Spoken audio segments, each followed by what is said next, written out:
What's up? What's up? What's up? Podcast World Chat building back at you. Another episode of This Life Ain't For Everybody.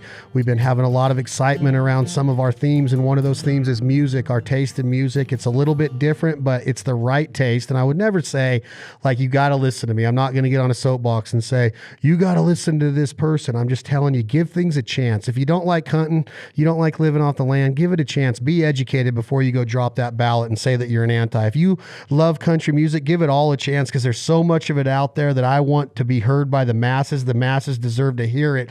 Today's episode of This Life Ain't For Everybody is brought to you by my man Ward Gunther in Nashville, Tennessee. Whiskey Jam Monday nights, venues, concerts in Chicago, concerts in Las Vegas, but it's a staple in Nashville. If you want to see some of the best up and coming talent there is, I love what Whiskey Jam's culture is. I love what their message is. They're doing a heck of a job of getting the artist, getting the music, getting the story, getting the song, getting the lyric out to us. So check it out. If you're in Nashville, if you're in Midtown on a Monday night, go over to Winners and get in that bar and get a place and listen to somebody. You just might see the next Luke Combs. And I like Luke, and he's one of the guys on the radio that I do appreciate these days. I'm not saying I appreciate them all. I'm not saying that there's anything wrong with any of them. To each their own. And like my good friend Brent Cobb once told me and educated me on, country music is going to do what country music is going to do, and I ain't going to try to fight it. But my guest today is the man. He comes out of that same thought process, that same school, that same upbringing. When he told me what state he's from, I was like, man, this could be Chris Knight right here I'm talking to. And y'all have heard me and Brent Cobb talk about Chris Knight. I could listen to Chris Knight records all day, and I could listen to this man's songs and records and his lyric all day. This dude is as real can get. Kyle Daniel, how the heck are you, my brother? Man, I'm great. How are you, dude? I'm loving life. I'm just kind of, I'm staying away from the everyday quarantine conversation, because it always is like you could just read a script almost. I'm trying to be optimistic, stay positive, find influence in it, time with my daughter, just concentrating and staying in my lane and getting work done. How about you? Man, same. I think that staying positive nowadays is definitely, that's the number one thing on my priority list, is to keep my head up and keep going, because it's so easy to just wake up and turn your phone on, or check your social media and get down in the dumps about it. So I've kind of I keep calling myself Bob Vila Jr. I'm more like an amateur Tim the Tool Man, but I've been out back, on the deck, sanding and pressure washing and staining and sealing the deck. So I've been trying to do all kinds of stuff around the house that I don't get to do normally. Yeah, me too. And I think a lot of stuff with my daughter, wild game, a lot of home ec stuff, a lot of physical education, and just, it's amazing. I was talking to somebody yesterday about, this is what we should be doing. We get in the hustle and bustle, and we got writer rounds, or you got you got songwriting deals, you got demos, you got studio time, you got travels, you got family, you got baseball games, you got dance yourself. And then you slow down and all of it's taken away, and you're like, man, it's okay. We don't have to rush around as much as we once were. It's okay to miss a little league practice to go and ride a horse, or go up on an UTV ride and see the mountains. It's okay. Just chill out for a minute. Yeah. Well, and I think that we all kind of start to see the things that are most important in our lives. And I think that that's one of the most positive things that we can all take out of it. Hey, I have to, one of the things I read up on you is that Jason Isbell. I don't know how well you know him. I know that you've been around him. I know that you've been on a venue with him. What did he do lately that I saw was it at the Ryman or somewhere, where he just stood out with the curtain closed and did something? I didn't get any details. Did you see anything that he's done lately? I have not. No, I have not. My college band played with him quite a few times in and around Murfreesboro, and I think we did a couple shows in Alabama with him. So he's pretty strong. Oh man, as strong as strong can get right now. He's a definite songbird of our generation. Yeah, he's a hammer, man. He's coming here in concert and I hope they happen. I don't know what's going to happen. The concert's coming up, but. Yeah, I like him. He's got a good voice. But man, you have I don't know how to describe your songwriting, and I don't know if you could give me a synopsis of what matters to you. You say optimism matters to you. You say positivity, but you could write a good breakup song in a song that'll hit you in your ass and make you go, man, that'll get to your heart right there. What is your what would your thesis be if you were writing a songwriting thesis your senior year at University of Kentucky? What would it be? Is it so unorthodox that you couldn't explain it, or do you have a general thesis and purpose? No, I think that my main purpose is to create and make an impact. That to be empathetic, to relate to people, and be able to express myself in ways that I don't normally do in day-to-day life through song. And I often find that it's a lot easier for me to do that than it is to get real in person, because there's a lot of touchy things that happen, that you have friends that struggle with addictions, or, breakups, or just everyday human things. I think it's often it's often easy to kind of step back and not approach those situations the way that you would if there was no filter. So I feel like for me, songwriting is kind of that no filter zone where I try to cut as deep as I can into the idea and dissect the process. I think my songs come from a million different ways. It could be a guitar part, or it could be a title, or a feeling, or, just an overall idea. I think that they come in many forms and shapes, and I just try to guide myself alongside the song as they come to me. And I feel like thus far, that's been the one thing that has helped me concentrate on that bullseye of songwriting, not to just write kind of stream of consciousness all over the board, to have a real purpose for what I'm trying to write and go after it. So let's take a lyric like the title. You mentioned title or a guitar or something. And I love what you're saying in that, because like when I read a title of a song that says Born to Lose, and I love this song, right? Like I could listen to this song every day. Like you've heard me tell your good friend Brent Cobb, like I won't go to bed without listening to a Brent Cobb song. I'm the same way with Kyle Daniel. I've gotten to be that way with Paul McDaniel. I've gotten to be that way with Adam Hood, Channing Wilson. I could keep naming them. These guys that touch me. These girls touch me, okay?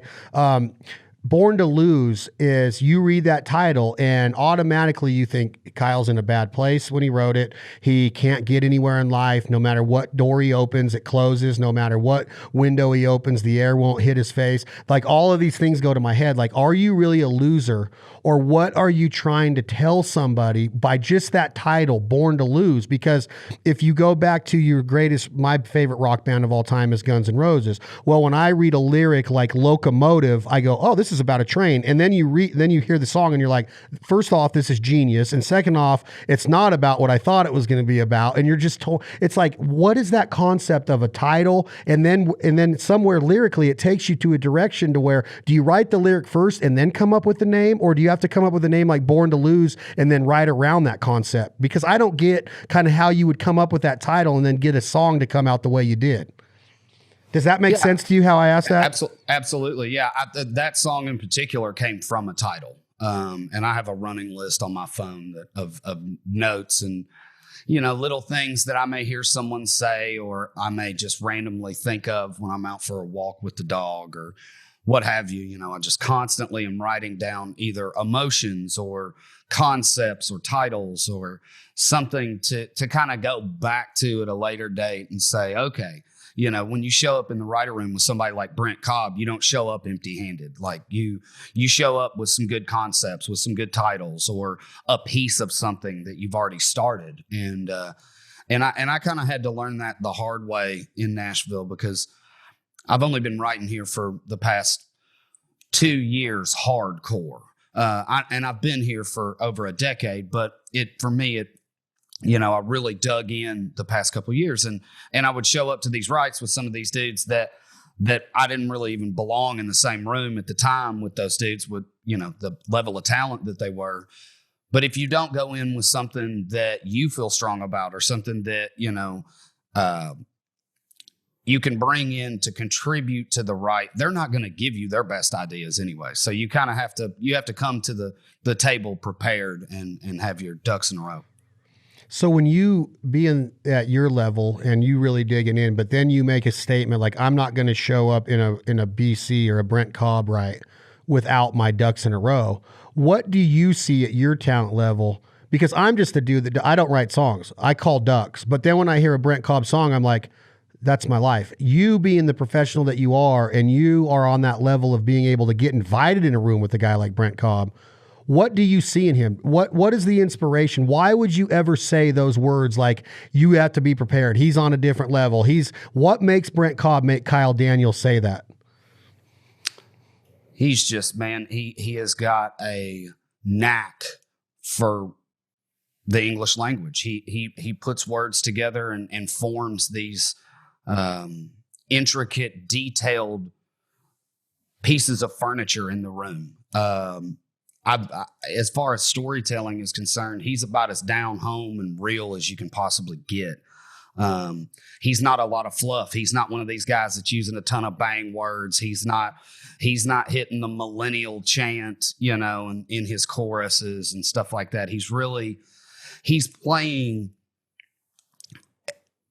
as if he were born in a completely different generation. The late 60s, early 70s, just, man, when music felt differently, when it sounded differently and looked differently. Brent really comes from that honest, like I said, good old boy place where you want to know him based on his songwriting ability, and his artistry. And he's one of those guys that I've looked up to ever since I started doing this because of his ability to craft a song. And so you don't want to waste his time, and you definitely don't want to waste that right going in without at least a few different ideas and avenues to go down. So is it kosher for you to talk about like one of your experiences with him, of what came out of it, and was, the idea that you had and the reaction? Because I could see that, like, oh, I got an idea for a song. And then you go in there and they're just like, yeah. Okay, and they don't know really how to tell you, kind of like, oh, we've had that idea, or that's already been done. But when you talk about the wordsmithing, and like a lyric comes to mind that you've heard, I've heard, is in Morning's Gonna Come, when he describes that single wide trailer and the cheetah print sheets and the bed's real cozy. And all of that is like, dude, I've lived that. Like, I've been in that trailer park kind of deal. Do you go into it intimidated, Kyle, or do you go in like not flexing, but more like, dude, I'm ready for this? And when you did it, what was the reaction? Give me an instance, or if you can, what did happen in an instant like that? Well, I'll kind of backtrack, because Brent and I met each other initially back in the, I guess, early 2000s, would have been like maybe 2006. I was going to MTSU for music business, and I was running around with people like Anderson East and Jeffrey Jocelyn. And I had a group of my own called The Last Straw, and Brent was around, and Aaron Ratier, who's a monster songwriter as well, was in that kind of crew of dudes. And so we ran around in the same circles. We didn't hang out a whole lot. One thing led to another. His career went one way, we went the other. And so, I remember when I dug into writing a couple of years ago, Ben Ratliff was like, man, let me, I know it's going to take a while because he's really booked up, but let me try to get you a write with Brent. I thought, man, oh, good Lord. That's like saying, hey, here you go, dude. Like, here's the free ticket, like go write the hit, And so I was super excited about it. And I think it got pushed back, and it probably took about 8 months for us to finally get in the room together. But the one song that came out of that time that we got together was Ain't No Difference, which was on my very first record. And it's amazing. Just so you know, that freaking song, go. Thank you. And a fairly fitting song for right now, all things considered. And I got in the room, and I remember his manager was around the office at the time. So he kind of came in, and yeah, there was intimidation for sure. There's his manager, and here's Brent Cobb himself, like, although we knew each other and we were acquaintances, there's still a level of intimidation because the dude is, like I said, he's on another level. He's not to say that it diminishes what I do, but it definitely makes me dig deeper into my thought process. definitely looked at that situation as a growing opportunity to kind of look at how he crafted the song and how he took it from A to Z. And yeah, man, it was really good. He brought that in. He brought that idea for Ain't No Difference in. And we just started kind of whittling away at it. And about an hour and a half later, we came out with it. And I was super proud of it. And when you say super proud, what's your reaction when you lay it down? What kind of feelings go through a songwriter's mind emotionally, psychologically, physically?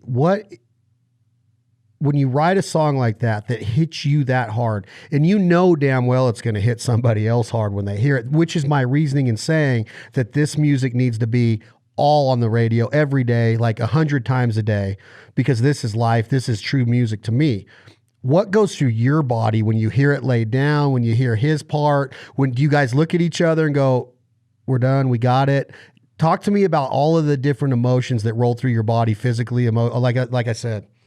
There's a sense of pride in it for sure when you get that take, when you finally have it all laid out and you're able to get as close to the pulse of that emotion as possible. I think that's the most satisfying part of it is as a musician, we think on, especially as a songwriter, we think on a lyrical level, but we also think on an arrangement and a musical level as well. And what is going to create that tension or create a musical marriage between the feeling and emotion of the music and the lyric. And when you can get close to it, man, there's no other high like it. It's really an awesome feeling to get that close. So when you talk about that feeling, and I'm trying to get you to talk about other music because I don't know you that well, and sometimes when I come across on a conversation like this in a podcast format, is do you really want to talk about Kyle Daniel? I've talked to MMA fighters that don't want to talk about their fights, but they'll talk about other fighters, like Forrest Griffin the other day is like, don't talk about my fights because it's just gonna. He goes, don't make me mad. I don't want to think about my fights, and I don't know if some songwriters are like that too. Well, they steer away from it. Like, no, I'm good about my music, but I got no problem. So I'm filling you out a little bit and getting a feel of like, of the common ground or the common thread that we share with some people is you said, okay, well, you have the lyric, but what does it sound like in voice? What does it sound like in the composition? What does the music sound like? What does the chord progression sound like? When you think about, I'm staying on Brent Cobb because he's a constant in my life. He's a constant in your life. And our audience knows him. So I'm trying to give them an idea of who you are through his music. And then once you sing, they're going to be like, oh, this son of a bitch has got it. Like this dude has got it.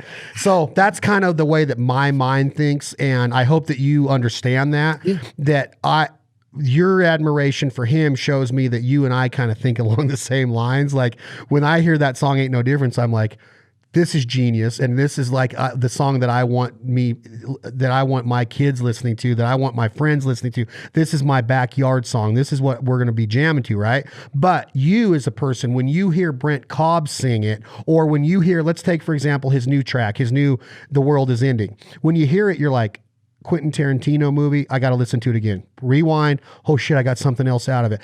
Quentin Tarantino movie part 3, Pulp Fiction, you can't get it in 5 turns, right? Every time you watch Pulp Fiction, you're like, what? I didn't see that the first time. And then when you listen to a Brent Cobb song, you're like, what? He's got a gun now? Wait, he's shooting stars is there really a gun in the room? So I ask him that. Is there a gun in the room when you're right? You know what I'm saying? Does that make sense to you? Do you feel that when you hear his voice? Can Brent sing? Can he deliver a song in a way that makes Kyle Daniel go, oh my gosh, like that's like John Lennon met this guy, and like it's hard to compare. I heard Adam Hood call him the Southern Nora Jones, the male version of Nora Jones of the South. And so, like, what does he do? What does the voice do? How do you see his voice and his delivery in coordination with his lyric? Man, he's so smooth. I think he just so cool with his delivery. And I don't really know as far as tonally who he would like remind me of. But he definitely has that kind of James Taylor-ish feel to what he does. I know he was talking about Guy Clark and stuff like that on the podcast. And I'm not one to necessarily try to compare people to other people. Although we all do it because that's the easiest way to kind of draw a line between two dots. And but yeah, man, his delivery is just so cool. He's so suave, like, just kind of like Billy Gibbons is really cool as a guitar player. He's real smooth, like, Brent Cobb is that in the Americana world and in that kind of real life country music, not pop country world. So with that being said about songwriting and delivery, when you get in the room, do you start to transition into the Kyle Daniel you are now, or have you stuck? Is it the same as you were with the college band and you were going around when you first heard of Brent Cobb, or do you evolve as an artist when you get around inspiration? I'm not saying that you want to be that guy because you're nowhere near that same like Brent Cobb and you are on the same level to me, but you are not Brent Cobb and Brent Cobb is not you. So I'm not trying to say like you would ever copy a style, but do you find yourself like taking a little bit and being a melting pot and being like, all right, I got to work on this, and then you apply that to what your portfolio is?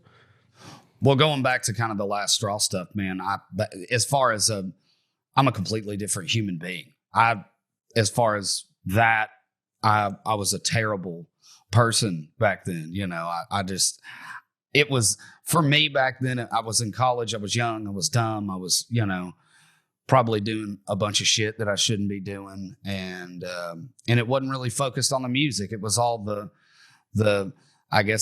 whether it was 5 inches or 5 feet of difference in between the crowd and the stage, there was some sort of like weird ego thing that I definitely took advantage of. And as I've grown older, I feel like my priorities have changed. My views and the way that I look at the world have changed. And I feel like it's, I've kind of grown into this different person. I don't even think as far as that's concerned, I don't even think they're the two in the same, one in the same, rather they're completely different human beings. So for me, it's, I think for me,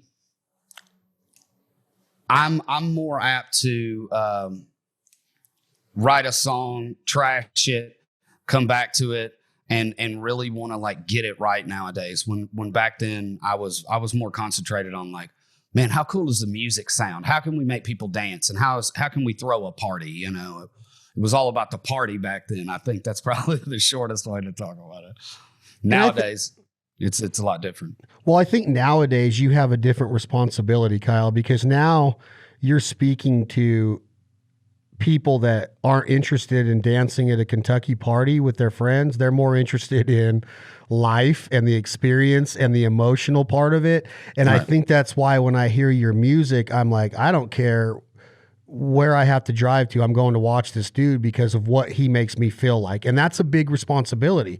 I think that that's what music is intended to do. And I think that I know that Brent Cobb would probably get mad at me for saying this, and you might too. I think that country music radio has gotten away from that culture, and that pisses me off. And I get so, not offended, but I get so like, dude, my dad is rolling over in his grave, and so is Waylon, by the way. And Merle hasn't been in his that long, but he is too. And it's a shame because there is a reason why country music does to people what it does. And I think that it's gotten away from that. And I think that people like Chris and what he did and Miranda continues to try to do, I think we do have some good voices there. And I'm not saying that any of them are bad voices. I'm simply saying that the lyric is not put first. The emotion is not put first anymore. And it's about that tailgate and that party and that music and that fast car and that county fist fight and all the cliche stuff.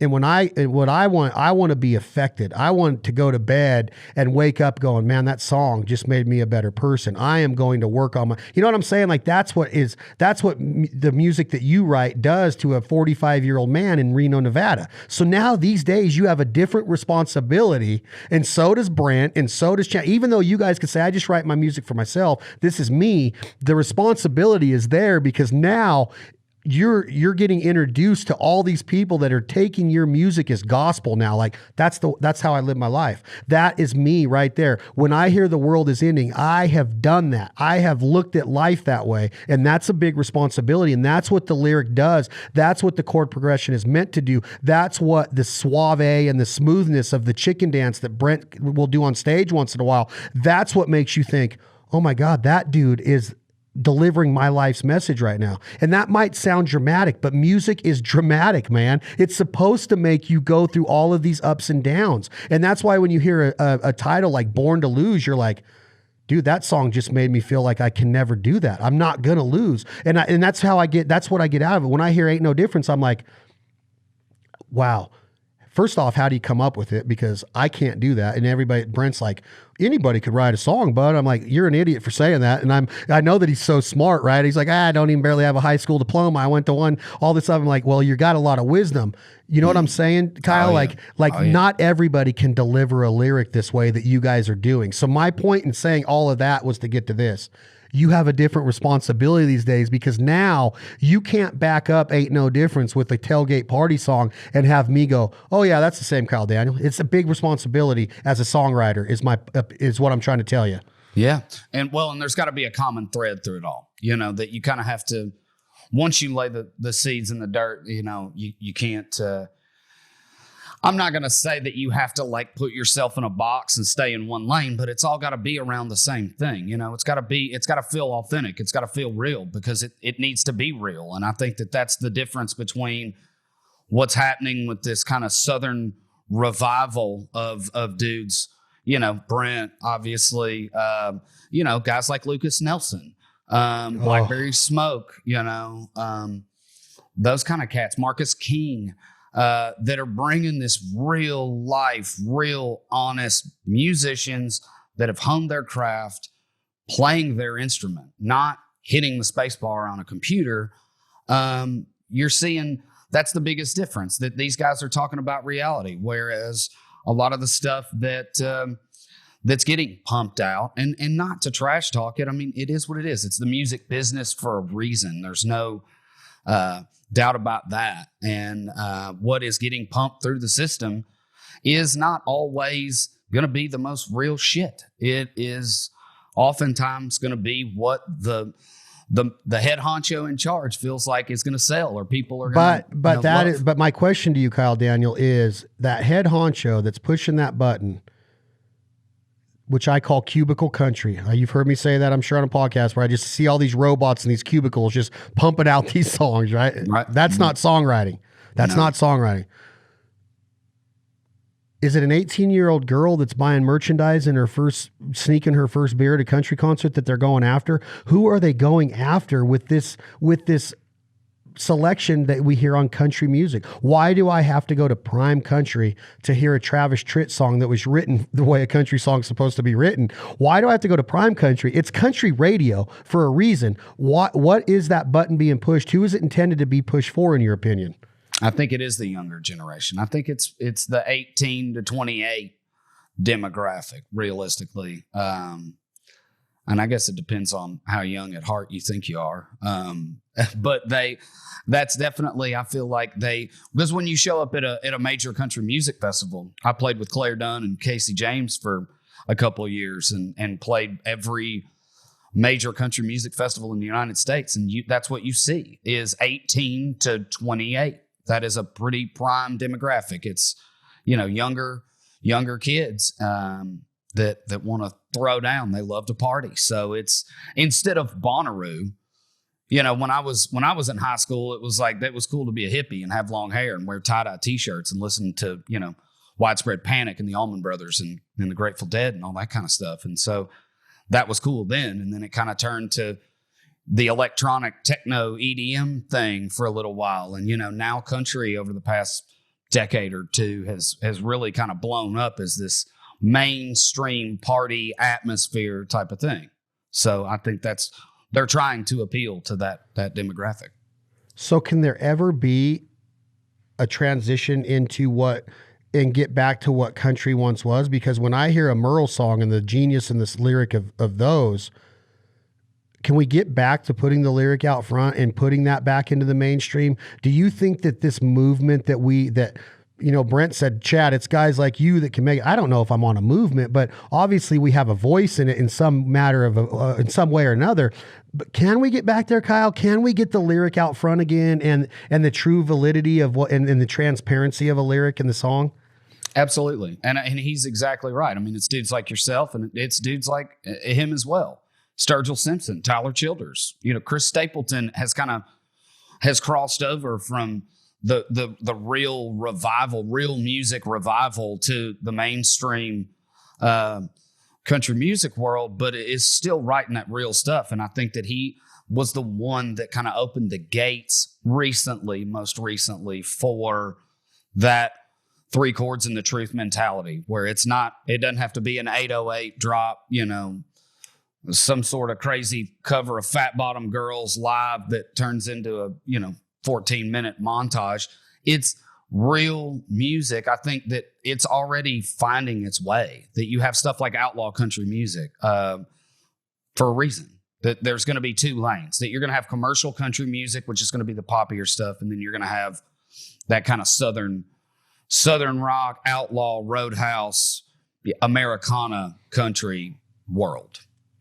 Makes total sense. And when you listen to a Blackberry album and you hear Charlie do what he does and the way that they write a song, do you look at that as the gospel of what music is right now as far as a band, and or do you look at that as just like that's going to always have to stay in its lane? Can Blackberry get more mainstream because first of all, their musicianship is unparalleled in a lot of instances. They are awesome, right? They're like Derek Trucks and Susan Tedeschi, I feel like, are on a different level, which they are. Oh, for sure. And when she sings a song, like Mr. Prine, he just passed. But when she sings Angel from Montgomery, and I love Bonnie Raitt, but when Susan does it, I'm just like blown out of the water, right? Right. But they're not mainstream.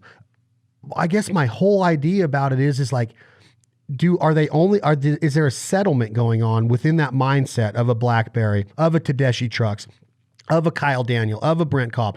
When Brent Cobb says stuff like it's going to do what it's going to do and he refers to country music, is there a settlement or a settling mentality of, hey, it is what it is. We're never going to get out of this box. We're not going to be the commercialized people that are going to be showcased and promoted, and people are going to have to fight to find us kind of ordeal, because you can't go on to most country music platforms and find a Kyle Daniel track unless you search it. Now that's part of life in searching it, but can it ever get easier than that for the listener to be or to be permeated with that sound? Does that question make sense? Yeah, I think, you said something about staying in your own lane. First off, I love Blackberry Smoke. I think those dudes are great. Paul and I have been buddies for a few years now and text back and forth randomly. And we just did the Southern Rock Cruise with them last year. And as a matter of fact, we're supposed to be playing with them in August, but I have a good feeling that's not going to go down any longer. But all this to say, those dudes, there's one Blackberry Smoke. There's one Government Mule. There's one Allman Brothers band. There's one Tedeschi Trucks band. And I think that's the really beautiful thing about it, is that they're all their own thing. And if I wouldn't necessarily say that Blackberry is the gospel of Southern rock and roll right now. Those dudes are great. I don't take what they're doing as necessarily the gospel, because I'm a huge Allman Brothers fan, just like those dudes were. And as far as Southern rock and roll is concerned, I think Greg Allman wrote that Southern rock and roll Bible, just for what it's worth. But yeah, man, that's who I would say would kind of be the pioneers of Southern rock and roll. And do you think that it will be more mainstream, or do you think it's always going to have to stay in its lane? Because I think that there's a lot of music on country radio that was never intended to be country. It was not country in its roots. It was R&B, it was pop, it was even rock. There's rock guys on there that wanted to be rockers that saw country music being popular, in my opinion, and they became commercially accepted in it when they couldn't make it in the rock per se, maybe. I'm guessing on that. I'm not saying that for sure. Right. But when somebody like Florida Georgia Line that were rappers and hip hop-ish and they got stomach tattoos and all of this stuff going on, and then they're going to come into this space and try to trick people that they're country. This isn't your opinion. This is mine, okay? So you don't have to back me up. I'm simply saying this on my podcast. They're not country. You can tell me until you're blue in the face that those guys are country, and they're not country. I promise you that a million times. Well, why is it because we have Nelly? No, Nelly's more country than you guys. He grew up in the outbanks of St. Louis. He's probably eaten more country meals than you have. I'm not degrading them. I'm not saying that their music's not trendy. I'm just simply saying that's not country music. Now, Scott Bruschetta could tell me until I'm blue in the face, yes, they are country music. And I'd say, Mr. Bruschetta, I respect what you've done with Big Machine, but those guys are nowhere near country music and they should not be on country music radio. That's the problem here, in my opinion, Kyle, is that it's not country music, but you're tricking people and thinking it is by calling it country music radio. That's the underlying theme of my problem right now, is that everybody can stay in their lane. And I can go find outlaw country and listen to Shooter Jennings all day long, the electric rodeo. I love it. But country music radio, the highway, is not country. All of it. It's not. And that's what I'm trying to get across to you, is that my whole thing is like, that's just wool being pulled over people's eyes. That's not country. It's just commercialized bullshit that if you think that's country, you're wrong. Now, if you want to go dance to it over here, do it. I'll dance to a Florida, or what do they call them now? FLG. I'll dance to a FLG tune and be at a party with the Solo Red Cup and drinking a little whiskey out of it. No problem. But don't tell me it's country. Right. Yeah, no, I agree, man. I agree. And I think that at the end of the day, it all boils down to the song, because if you kind of look back, look at Chicken Fried, Zac Brown. I saw Zac Brown at Bonnaroo in 2003 playing like they were a jam band, and then all of a sudden here comes Chicken Fried, and now they're on country radio. You could look back even further, because I'm from Bowling Green, Kentucky. I'm from right around where the Kentucky Headhunters were from. And Greg Martin, the guitar player, taught me how to play guitar growing up. And they didn't think that they were country at all. They thought they were a rock and roll band until Dumas Walker hit country radio and exploded. And it changed their entire career. But they have one Dumas Walker. That's not exactly what they sound like all the time. So, as far as staying in your lane and it kind of there being a separation between country music and this, we'll call it this underground following, if you must, because people like Government Mule and Tedeschi Trucks and Brent and Lucas Nelson, if you don't know, they're tough to find. Like you said, you got to kind of do your research to like go in and find them, or hit Spotify or Shazam and try to figure out who somebody is. But I really think that I think that it boils down to the song, because at any given moment, Brent could have a song that could flip him over into country music stardom, and a major record label put thousands of dollars behind the marketing of him in this song, and it's game over.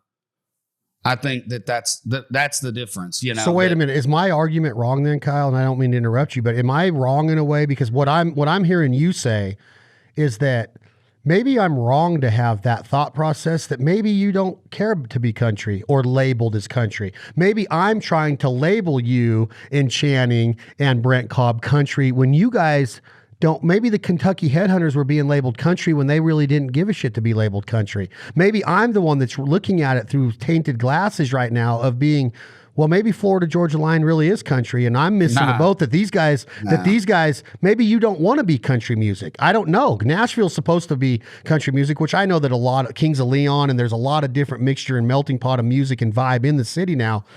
But am I wrong to think that I'm trying to label you guys country when you're really not? No, I mean, I think that there's different colors in the country wheelhouse these days. That you've got that, like I said, that Roadhouse, kind of country, blues country thing. You've got dudes that are more of that folk Americana country. You like that, there's your Brents and your Jason Isbells, and then you got good old Kentucky, Eastern Kentucky boys like Stapleton and Sturgill and Tyler, and I think that there's so many different threads of country music. Some people would probably call what Blackberry Smoke is doing country music. They're kind of that Southern rock world of country. But yeah, man, no, I don't think you're wrong in your assessment whatsoever, because I don't think Florida Georgia Line is country either. I definitely think that those guys are pop. Their music is pop. Their show is pop. Their content's pop. It's all pop music. It's just not played on pop radio. It's played on country radio. And that's where the issue is with me, is that right. It's marketing. It's all marketing. They could take anybody and say, oh, we're going to put a pair of Wranglers on this dude and a Stetson hat and make him look like Clint Black.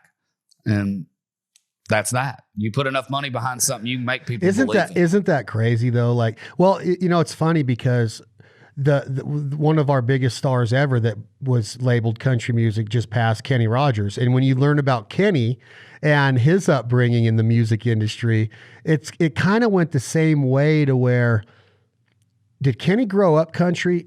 Maybe. Was his first band the Edition? I have that wrong. What was it called? The Final Edition? It wasn't New Edition. That was an R&B band, but it was something Edition, if I remember right. But they were more trying to make mainstream, and then the Lady song came out, and they went country. They just became bigger and bigger. And then the story of how The Gambler came about, how Johnny Cash cut it and it didn't make it, and then Kenny cut it and it blows up, and then they make the short movie about him. And I learned a lot of that through documentary and reading up on Kenny Rogers. But I was a Kenny Rogers huge fan my whole life, and Kenny Rogers was country. But was he country, or was he manufactured country because they grabbed him and said, well, if this one hits, and then all of a sudden he's selling out arenas everywhere and buying mansions, and he had 3 jets at one time, and he's worth like $250 million. I don't even know how much money he's worth now. When he passed, I think $250 million, they said. But was he country? I don't know now. But on the cover of the freaking, you just said you put a cowboy hat on, make him look like Clint Black. Well, did they, or is that fake? Because when you look on the cover of the album called The Gambler, he looks country, he looks Western, he looks cowboyish. So I always thought he was country. Is he country? I don't know. That's a good question for Willie Nelson. Is Willie Nelson country? He's got the hippie side of him. He's got the marijuana side of him.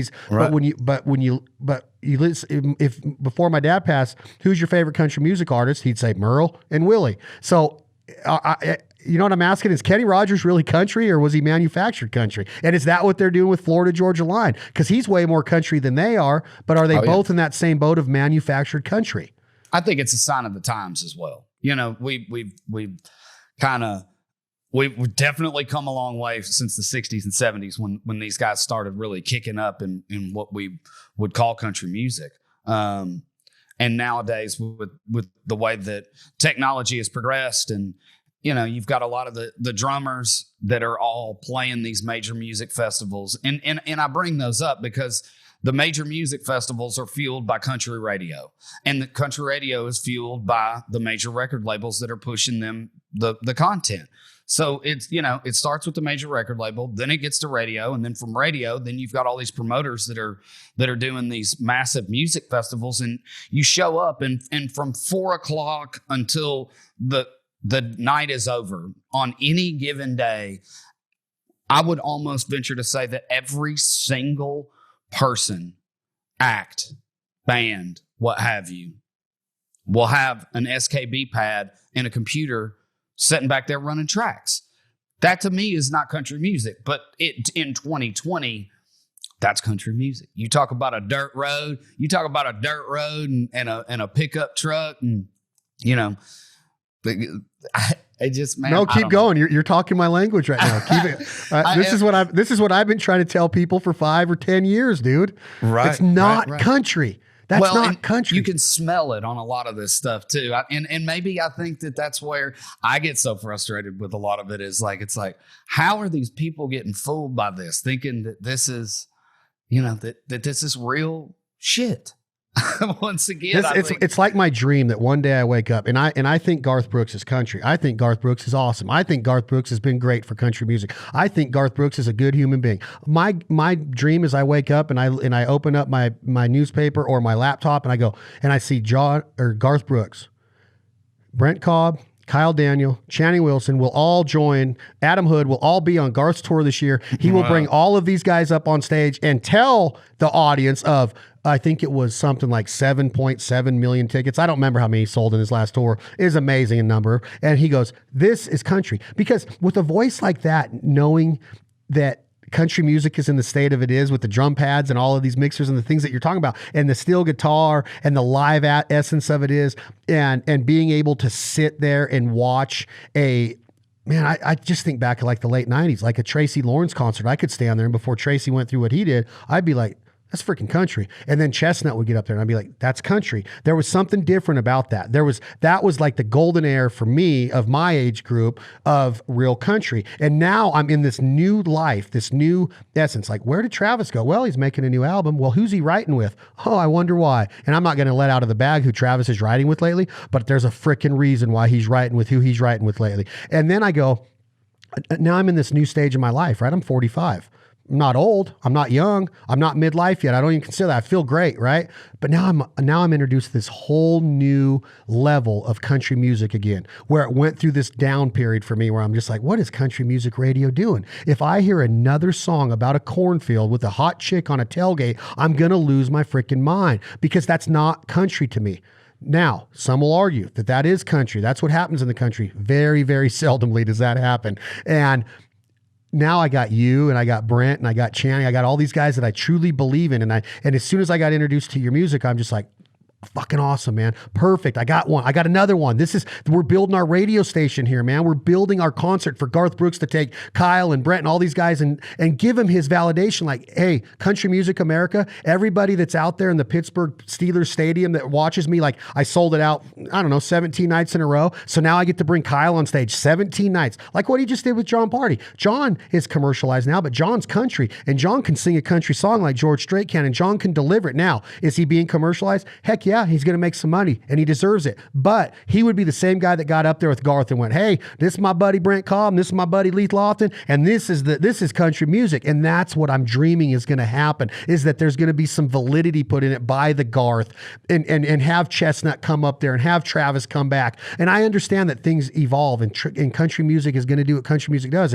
And like Brent says, well, don't you think that this guy would have been, no, it was Andy Griggs goes, well, that Hank Williams would have been upset when the new guys got famous. And I'm like, but he still would have been relevant. He still would have been relevant. That's country to me. So that's like my dream, man. And I could talk about that until I'm blue in the face. And somebody like Scott Bruschetta would be like, dude, I'm worth millions and millions of dollars off of doing things the way that I saw fit. And that's fine. That's cool. The whole history of Big Machine and groups like that, I respect the business efforts of it. I just don't respect somebody trying to go, we got enough money to invest in these white rappers and we're going to call them Florida Georgia Line and we're going to do this with them. And I'm just like, I saw movies about this. I've seen movies where they dress people up and make them rappers, and they're not really rappers, I've seen this happen in movies, and it's like a movie taking place in front of my eyes. Not to say that I wouldn't sit in a room with those guys and drink a beer and be buddies with them, but I would tell them, you guys aren't country music, man. I'm sorry to say. So anyway, I'll get off my little mini soapbox. Hey, no, man, all good. First things first, Garth, if you are watching or listening, let's make that tour happen for sure. But man, hey, Charlie Daniels does a really good job of that. And from my understanding has kind of always been that way to bring the younger dudes up and give them an opportunity to play in front of some people, to be seen and be heard. And I kind of said last year, we did over 100 shows and we had some great opportunities. We toured with the Cadillac 3 and went out with Blackstone Cherry, who I love them. I rock and roll side. Kentucky, right? Oh yeah. I absolutely, dude. I'd pay to see you and them on the stage any night. Those guys rip, man. It was great, man. It was us, Tyler Bryant and the Shakedown, and Blackstone Cherry. And if you don't know who Tyler Bryant and the Shakedown are, you should love check them. Absolutely love every album. I literally bought them all on the same day and started supporting them and love their shit, dude. Oh yeah. If anybody's listening to this, get their albums. He rocks. He's a monster guitar player, and so that was a great little run. You know, we went out with a group called Vintage Trouble and was able to go overseas and do some stuff last year. And man, it just, you know, I was fortunate that we got the opportunities that we got. And I think it was just a matter of being in front of the people that it started to grow once we had the people there. It's really hard nowadays in 2020 to be an instant success, an overnight success, or to see it just skyrocket. You know, it doesn't matter what you do, whether you're touring or, you know, your songs are great, your recordings are great, this, that, and the other. And nor do you want it. And nor do you want it to be overnight. No, of course not. Of course not. And I think that the people that are just now kind of like discovering what is happening with me, thinking that like maybe I just started doing this 2 years ago. It's like, man, no, it's for like 18 years. So it's which makes the taste that much sweeter when it finally does pop. But it's gonna go because you have way too much talent. Like when I was coming up and I was reading Hit Parader and Circus Magazine, they were my Bibles. Like my first concert ever was Dee Snider and Twisted Sister open for Bruce Dickinson and Iron Maiden. My dad made me leave right after Eddie that came out and they started worshiping the devil and 666 and the Number of the Beast came on. I'm like, oh God, Dad says we're out of here. But he let me stick through TS. If I would have saw Blackstone Cherry in those magazines and got onto him, I would have been like, that's the golden age of rock. Like that is rock and roll right there. Now today, what happened? I don't know, but you don't hear about a Blackstone Cherry as much as you heard about Rat, and MTV had a big part to do with it, and Friday night videos and all of that. It was a great time to be a rocker. But now you hear a band like Blackstone Cherry, and you're just like, am I out of the mainstream to not know who they are, or are they just not out there like they should because they got mad skills, right? Oh yeah, they're great, man. They're great, Chris. But is it true that they're not out there like a big band was in the heyday of rock and roll? Oh, for sure, dude. Yeah, and you said, you were talking about that early '90s, that world, man. I'm just sitting here talking about country music. We'll take a completely different turn with like early '90s alt rock. I grew up loving Green Day and Weezer and Marilyn Manson and Korn and that whole thing. And it was a different game back then. You had so many rock and roll bands that were on the up and up, that stayed on the up and up. You think about bands like Red Hot Chili Peppers, and the Spin Doctors and Blues Traveler, even going into more Counting Crows, all of those dudes. They have huge, lengthy, evergreen careers because that was just a different time of music. You think about the same thing with country music. You think about Clint Black, Alan Jackson, Garth Brooks, those three alone, Reba McEntire, Lori Morgan, all these different people, they have long, lengthy, Tracy Lawrence, all these long, lengthy careers based on when they were able to be accessed by the masses. And nowadays it's so tough to keep somebody's attention for 35 seconds that you've got to really sell it in the first 35 seconds of who you are and what you're doing and how you sound and what it is. And if you don't hook them, man, it's tough to get people's attention nowadays because there's so many other things. Yeah. And hopefully like with our platform to where we have a generated, engaged audience, right? Like they watch what we do. They see us on TV. They hear us on a podcast. They might see us on social. So if Kyle Daniel can hook me in that 30 seconds that he got with me, and then I can take it and say, okay, to all of our TV audience and to all of our podcast audience and to everybody that follows us on social, now our live events that you mix in, and now we get a corporate company. Let's just say it's Traeger. Traeger's throwing a big hoe down, right? Hey, Tyler, this Chad, what's up, dude? Hey, I got this guy, Kyle. I want to get his music out here in Utah, Nevada. Let's bring him out. All right, get a cost. Let's bring him in his band. I do it all the time, right? So now I want to hit on all these cylinders of saying, if they got me hooked and I can get him in front of all these people, well, maybe, just maybe, we can get that rise going on like the Hat Pack did, like with the Clint Blacks and the Chestnuts and Joe Diffie. God, I can't believe he's gone. But that whole time frame like sticks to me. Like, where did this go? Oh, what? Where did it go? It's right here. There's Kyle and there's Brent and there's Channing and there's all these badasses that are right here, ready for us to hear them, and all we got to do is listen and have them easily, accessible to us. And that's my goal, is like, if we can get the right musician on here to do it. If John Party came on here and I could say, John, just do this one time, let's just bring Kyle, because Garth Brooks just brought you on stage. Garth Brooks just brought John Party in Knoxville. You know what that meant to John's career? That's awesome, right? Yeah. And John used to play in my booth at NWTF when he had, I can't, always picking up what I can't put down. And I'm like, dude, this guy's freaking good. Little Dixon, California pheasant hunter, likes to hunt deer, is friends with Leith Lofton, they ride together, and now he's getting some success. And now it's his turn to be like, you know what? I'm going to use my voice to be like, there's some badass bitches that I came up with. I want to introduce you to Kyle and Brent. Here we go. And that's just a cool thing that I see happening, that I want to happen. If we have a little part to play in it, of somebody here in Brent Cobb and telling me like those guys did today. If I told you all the stuff, if I showed you messages on my phone right now that come to me, and I'm talking hundreds per week, and I'm sure you get them too. And just let me find it. Give me a second. This one just came through and I took a snapshot of it. I wanted to share it with you. I got so many videos downloaded from my guys today that it's hard for me to find anything. So bear with me. I apologize. Well, and bless you, man, can you for read? Being that guy, that like, it takes folks like yourself to really kind of create that environment. And so thank you for being that guy. Well, man, I want to be there with you to do it. I don't want anything out of it. I just love the freaking lyric and the music and the talent. Read that message right there. I don't know if you can see that through the camera. Is that legible? Your show was the first time I'd ever heard of Drake White, and then below it, put her down just a little bit. Been listening to him now over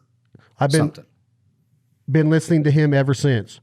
There you go. So, and I can just keep showing them to you of Leith, and how do I get that song Wingman, and where can I see this guy in concert, and where, and it's like, dude, people are paying attention to the songs that they hear on our shows.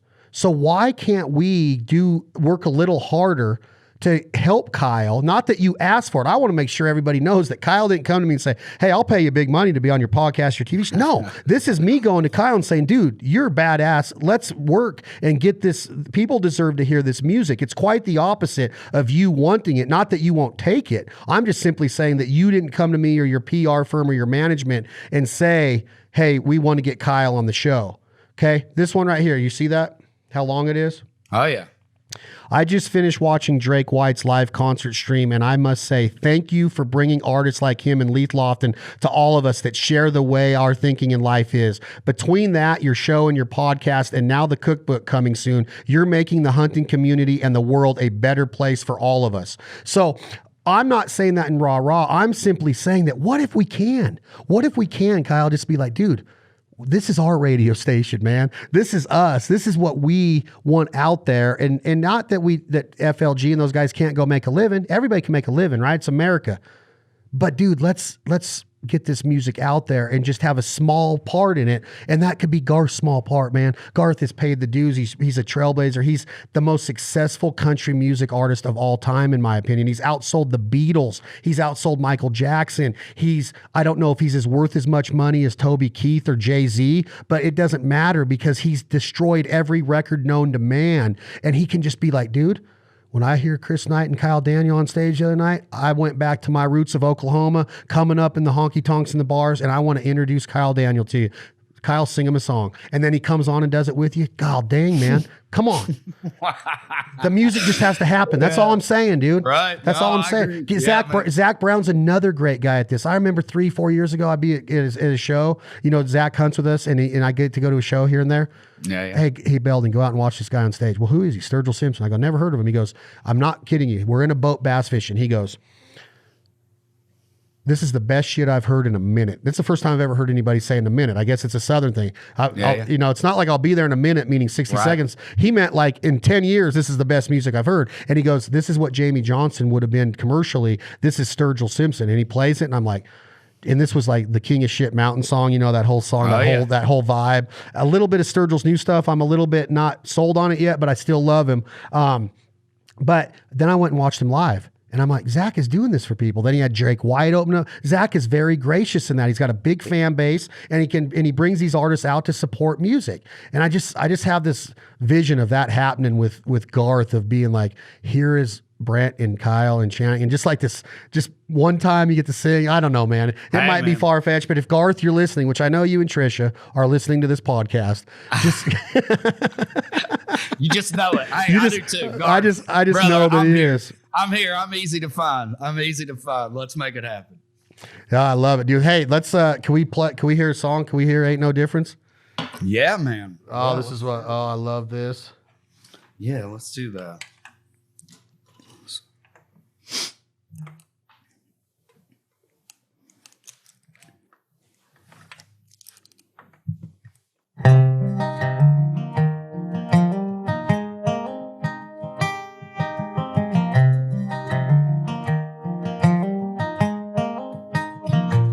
There ain't no difference between a man who has it all, the poor boy with a dream. Free will is free for all, the go-getting guarantee. There ain't no distance from here to God knows where, and luck is an illusion, it's never really there. We just got to keep on moving. When I was young, man, I sure was wrong, 'cause I thought the world was too big to turn out to be so small. And all the people in it weren't the same until I saw there ain't no difference.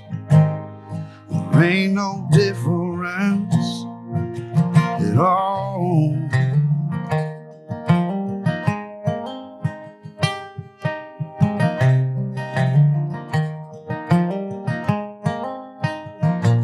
There ain't no future, we're dwelling on the past, like an old familiar song. It hit me at last, so I packed up and left my home. There ain't nobody around here who used to know my name or who I was. Plenty of roots to watch them grow, no real reason, just because. When I was young, man, I sure was wrong. I thought the world was too big to turn out to be so small. And all the people in it weren't the same until I saw there ain't no difference. There ain't no difference at all. Oh, at all. There ain't no difference between the man who has it all, the poor boy with a dream. Free will is free for all, the go-getting guaranteed. Good night, dude. I had to bring Ben on for a little bit of FaceTime so he could soak it up, dude. It's just like, oh man, that song. Good night. God dang it, man. I love I don't know how you say it. I don't know if it's the grittiness or the truth, or it's almost Chris Knightish, man. I'm telling you, it's almost, I don't know if you've ever heard that or been compared to it, but it's got the same effect to me a lot of his lyric. Like, I could see you writing, It Ain't Easy Being Me. Like, it's the same vibe to me, the grittiness, the life story of admitting you were not probably the best person at 20 that you are now, that unplugged and not tainted and not manufactured. I don't think Chris Knight probably will ever drive into Nashville city limits ever again. I don't know. I'm just guessing. Like, Chris Knight is Chris Knight, right? That dude's on a different level of stay. But that's what I get out of it. That same feeling when I first heard my first trailer tapes of Chris Knight. That's the same feeling that I'm getting when I hear Kyle Daniel, and it's just so refreshing. And when Brent Cobb speaks about you, when Ben speaks about you, like that sumbitch is the real deal kind of attitude, right? You are. And that's why, man, I'm just glad that it was introduced to me because it's freaking awesome, brother. Congrats. Thank you. Thank you so much, man. I appreciate you. I really think it's awesome. I got to hear another one. I got my favorites. All right. Do you feel like playing, either Born to Lose, Somebody Ain't Me, or What's There to Say? Oh, I don't know which one comes off the best to hear. You feel it right now. I don't want to put you on the spot, but do you feel any of those? yeah. Let's do What's There to Say. That'll be a good one.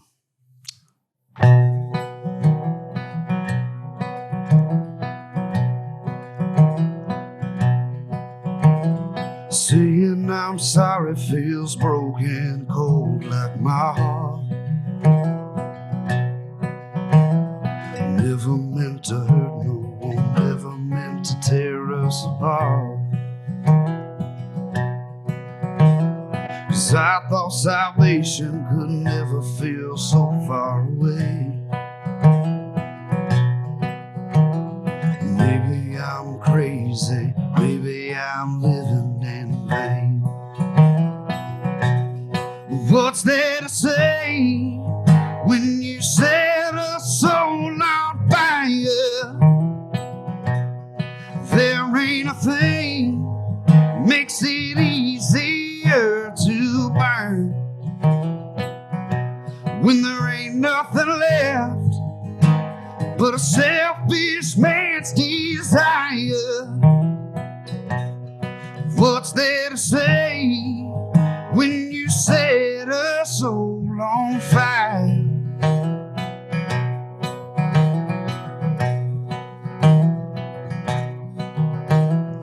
Laying here lonesome, it hit me all over again. Is it a blessing? Is it a curse in the end?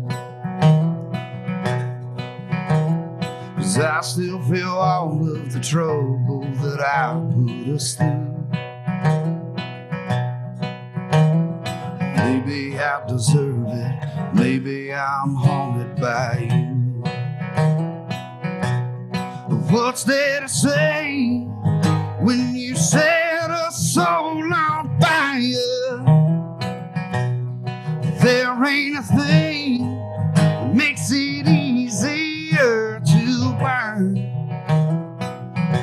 When there ain't nothing left but a selfish man's desire. Tell me what's there to say when you set a soul on fire.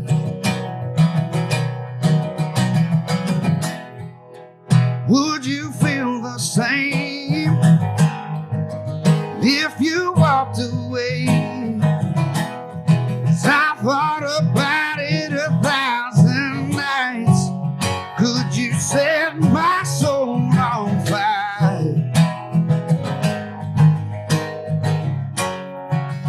Could you set my soul on fire?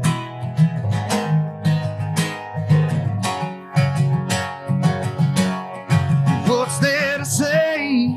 What's there to say? What's there to say? What's there to say? What's there to say? What's there to say?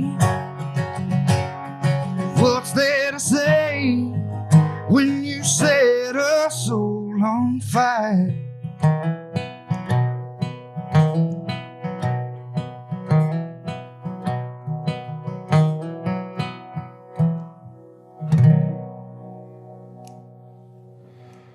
Brother, I don't even know, man. I mean, I'm talking just so deep and just awesome lyric, man. It's got to be put out front. Thank you very much.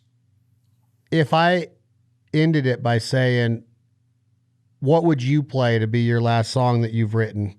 What would you want the people to hear if it was the last time they got to hear, if it's the grand finale or if it's the encore of your last concert of the song you've written so far at this stage in your life? Do you have one that sticks to you Is it the one with Cobb that you've already done, or is there one that just makes you really grip onto your career so far? Man, I got a brand new song that I feel like has started to resonate a lot. And I know that the songs that if I were to play this, all of the songs would have kind of been in the same world, in the Americana kind of ballad, singer-songwriter type of world, in which what I do live is much different. Live and a live electric, dual guitar harmonies and 3-part vocal harmonies and big rock and roll endings and stuff like that. But obviously you can't translate that into an acoustic guitar, and it's a lot different to do something like that. But I wrote this song with my right-hand man, Seth Renfro, who plays in the band, and Adam Wright over there at Carnival Music. If you guys don't know Adam Wright as a songwriter, he's also somebody to look out for. He's a killer writer. And my parents recently sold the house that I grew up in, and they moved out. Dad bought a bunch of land out in the country, and they built a house out there, and didn't think anything of it when he just kind of did away with the home phone line. But I got to thinking about it one night when we were on tour, headed back home, about how I'll never be able to call that 7-digit number ever again and hear my sweet mama pick up the phone and be like, yeah, honey, what do you need? What can I do to help you? or calling home when I needed money or what have you, or even just to call and listen to the answer machine. Cause my mom always, was the one that was doing that. But, I don't think my dad knew what kind of impact that it made on my life. And I think this is going to go on our next record. So this song's called Landline. Oh, God, I already love it. Hey, 775-972-7070. I still remember mine like it was yesterday, calling home with my mom and dad. Never get to call it again, brother. I already love this concept. Roll with it. This is awesome.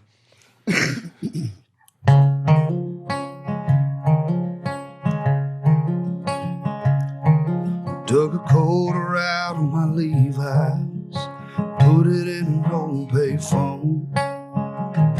Called my mama missing home. She always used to tell me it didn't matter what time it was. Whenever I called, she'd pick up. 'Cause I still feel those numbers under my fingertips, and I still hear that voice on the other side. But home never used to be that hard to find. Landline.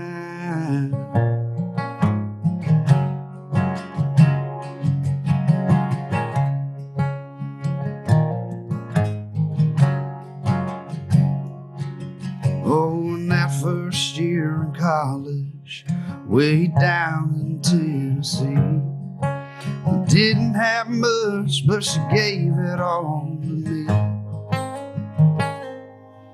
Never been that far from home, and I thought I'd be alright. Those 7 digits got me through some nights.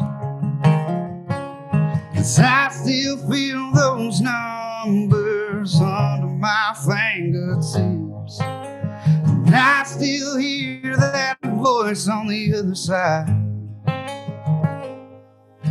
Home never used to be that hard to find. Landline.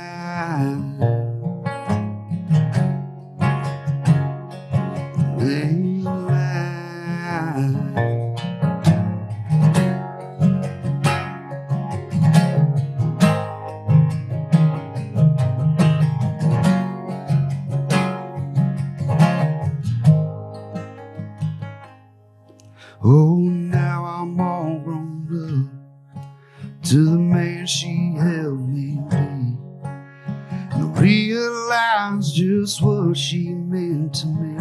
I call every now and then, and I just let it rain. so I could hear her voice on that machine. 'Cause I still feel those numbers under my fingertips, and I still hear that voice on the other side. Home never used to be that hard to find. Landline,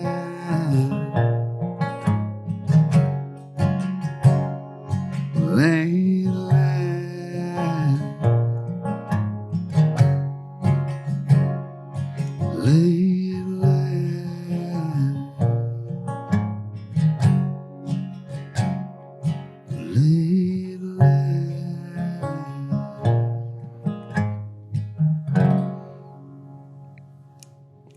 Freaking should be monster, dude. In an age of Siri, in an age of the way that home can never be so hard to find, feeling the numbers, the realities of life, the substance of life, the substance of our being, right? Like living life the way life was intended. And I'm not anybody to tell anybody how to live a life, but simple things and my gratitude towards people like you bringing it back, and my thankfulness of growing up in a time where I got to feel those numbers, and to know that now that song just made me miss it, and the sound, the distinct feel of the push buttons or the rotary, the way that it would feel on the side of your fingers, and then the anticipation of the ring, and then who was going to run to it to answer it. There was no caller ID, so it was always a surprise, and all of those emotions going through my body of my mom and dad in the house and the brothers and the way that we were brought up. It's more than just a phone number. It's more than just a communication line. It is a landline to keep us grounded, to keep us rooted, to fucking never let us forget of who we are and where we come from. And that is what a song is supposed to do, brother. That was freaking awesome, man. Thank you so much. Yeah, man, you nailed it, brother. I mean, I always kind of felt like when that left, I told my dad, I was like, I think you cut the cord on the lifeline to the heart of the family. As weird as that sounds, like that was true though. That was something that you always knew that somebody was going to pick it up, or that answer machine was going to pick it up, one or the other. Man, Kyle, let's do this again so we can hear some more songs. Everybody, Kyle Daniel, Daniel. I'm talking legitimate, the real deal. He comes from the right school of mind, and when it comes to the lyric and putting the song first, putting life first.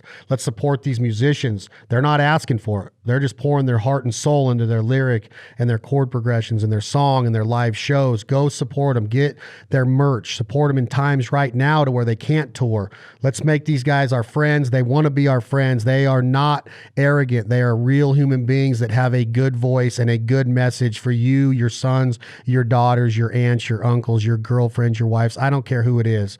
Kyle Daniel is the real deal. And like I said, man, I'm a fan. Thank you so much for being here, brother. I can't wait to do this again. I can't wait to see you live. And thank you so much for having me today, brother. I really appreciate it. Let's do it again. It won't be the last, I promise. Kyle Daniel, everybody, on Instagram. Go ahead, Kyle. Kyle Daniel Music. At Kyle Daniel Music, and a website. KyleDanielMusic.com. Kyle Daniel Music. Again, no S on Daniel. Check him out. We're going to be rocking him on everything that we do. We can't wait to see y'all at a live show. This has been another episode of This Life Ain't For Everybody. I'm your host, Chad Belding. Again, keep supporting the partners and sponsors that support us. We do not take any of this for granted. We're humbled to get to bring these messages to you. Thank you all so much for the support. It's very kind of all of you. Today's episode again was brought to you by Whiskey Jam, Music City, USA, Nashville, Midtown. Thank them when you see them. Go check out a show when you're in Nashville. I know you're all are going to head there. It's Music City, USA. Tom, hit that button.